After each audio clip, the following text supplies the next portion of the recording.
దేశంలో ఏ రాష్ట్రంలో లేనటువంటి విధంగా ఆంధ్రప్రదేశ్లో రెడ్ బుక్ రాజ్యాంగం ఎలా ముందుకు వెళ్తుందో మనం చూస్తున్నాం.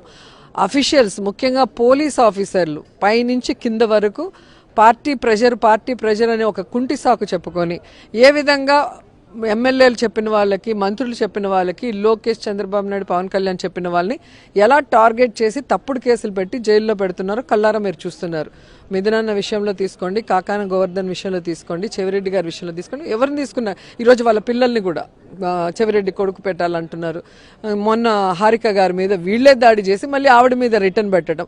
సో ఈ విధంగా వాళ్ళు భయభ్రాంతులకు గురి చేస్తూ మాకు ఎదురు చెప్తే, మేము చేసే తప్పులు ఎత్తి చూపిస్తే ఎవరు గట్టిగా మాట్లాడతారో వాళ్ళని అక్రమ కేసులు పెట్టి లోపల పెడతాము, లేదు అంటే వాళ్ళ క్యారెక్టర్ని దెబ్బ కొడతాం. నా విషయంలో మీరు చూసారు కదా ఎలా మాట్లాడారు. అదే ప్రశాంతి విషయం వచ్చే గుందికి అన్ని ఛానల్లో డిస్కషన్ పెట్టి అదో పెద్ద తప్పులాగా చూపించి ప్రసన్న కుమార్ రెడ్డి ఇంటికి వెళ్ళి ఇంటిని ధ్వంసం చేశారు.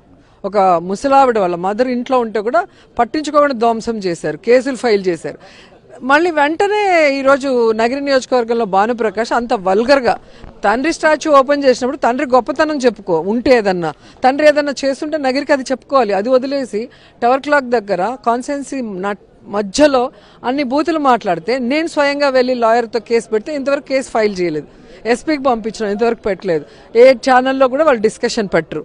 అంటే ఒక ఆర్గనైజ్డ్గా వాళ్ళు ఒకరిని టార్గెట్ చేస్తే వాళ్ళ క్యారెక్టర్ దెబ్బ కొట్టడం, కానీ ఎన్టీఆర్ నుంచి ఇప్పటి వరకు మా వరకు చూస్తే మీకు అది కనిపిస్తుంది. సో ఈరోజు చంద్రబాబు నాయుడు ఏదైతే చేస్తున్నాడో అది ఎవరైతే చేస్తున్నారో అఫీషియల్స్ కూడా వాళ్ళు తెలుసుకోవాల్సింది, కరోనా వస్తేనే హైదరాబాద్కు పారిపోయిన పెద్ద మనుషులు వీళ్ళందరూ, కూటమి ప్రభుత్వంలో ఉన్నవాళ్ళు. రేపు జగనన్న ముఖ్యమంత్రి అయ్యాక వీళ్ళందరూ కూడా ఎవరు హైదరాబాద్ కాదు అమెరికా పారిపోతారు. ఆ రోజు అఫీషియల్స్ అంతా కూడా ఆన్సరబుల్ అవుతారు. అది వాళ్ళు తెలుసుకో